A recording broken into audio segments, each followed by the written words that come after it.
Overcoming shame and guilt in addiction recovery. That's a big topic, and it's our topic for a few moments. I want to share this with you. Now, if you have yet to subscribe to our channel, please do. We have literally hundreds of helpful information for you as you heal. And you might have questions along the way. There's a box underneath here. Please feel free to fill that out. We get back to you as soon as possible. Now, overcoming shame and guilt are different. Shame happens when we begin to believe that we are bad. Not that we did bad things, whether it's alcohol, drugs, porn, cheating, infidelity, whatever you got caught at doing, whatever you're trying to heal from, okay? But we begin to believe that we are bad, not that we did bad things. We weren't a hurting person who did bad things. We're not a person who made bad decisions who did bad things. I am bad. Okay, now that's a core belief.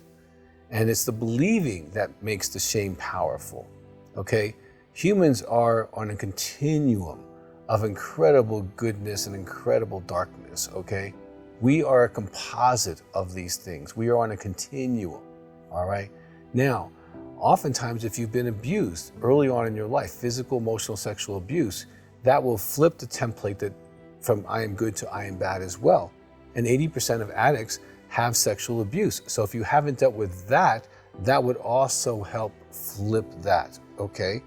Now, as far as shame going, all right, I find that shame is often connected to very specific events. You know, I did something I'm really ashamed of. So here's what I want you to do. I want you to write down those 4 or 5, 6 things that you are so deeply ashamed of that you've never told anyone. That only you, and if there was another person involved, know that that happened. Now that is where your shame is. It's on that little card you just wrote down. Now, the way to get rid of shame, and I've done this myself, okay? In the 12 steps, we do what we call a 4th and 5th step, okay? But this will help get rid of shame instantly. I want you to find a safe person that you can tell those 4 or 5 things to within the next 24, 48 hours, okay? If you need to pay someone to know that it's confidential, pay a counselor because they can't say anything because it's illegal for them to do so.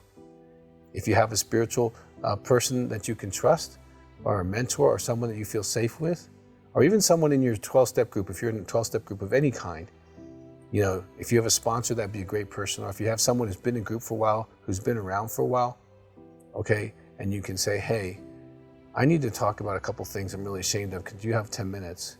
And pull out your little card and say, I did this, I did this, I did this, I did this. And I feel so ashamed of it. Now you'll probably get a hug and a smile, and because you're carrying something that's really big to you, but that's not big to the other person. And they can show you love where you haven't shown love to yourself. They can accept you where you haven't accepted yourself, okay? So shame is a big deal. Now, guilt happens when we continue to do bad things, okay? We know better and we're still doing it. And that creates guilt, okay? That I'm doing something wrong that I know is wrong. And the great thing about recovery is you grow spiritually and morally because you stop growing when your addiction starts. So most people with addictions, regardless of what it is, stop maturing around 14 years old. And so for some people, it's right before abstract reasoning, right? And so when you're in your addiction, you don't really know that this is bad because your morality, your moral code isn't developing past pre-adolescence, all right? So, but as you get sober, that starts growing back and you start realizing, hey, it's wrong to be that rude, that selfish, or that grandiose, or that self-absorbed, or that impatient, and you begin to get these little pricks that say, hey, that's not right anymore, okay? Maybe that was good last year, but it's not good this year. And you feel guilty about it. And that's great. So there's a couple things you can do, all right?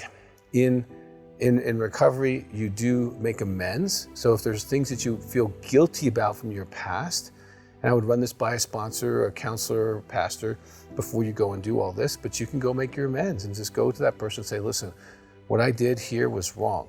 Now, if you're married and it involves the opposite sex person, you definitely want to include your spouse in this decision. Don't go make amends to an opposite sex person without talking it through with your spouse, a counselor, pastor, but make sure your spouse is aware of it, and she might, or he might even be present or close by. All right, so there's no reconnecting. But you can make your amends, and that gets rid of guilt right away, all right? Now, on an ongoing basis, okay, you're gonna do things that are less than wonderful. And if you just take responsibility, say, you know what, forgive me for that. That was just irresponsible or rude or unkind or selfish, whatever it was, you're not gonna have guilt, okay? And you won't have shame either because you're not doing anything that's in secret or bad. Shame is connected to bad things in secret.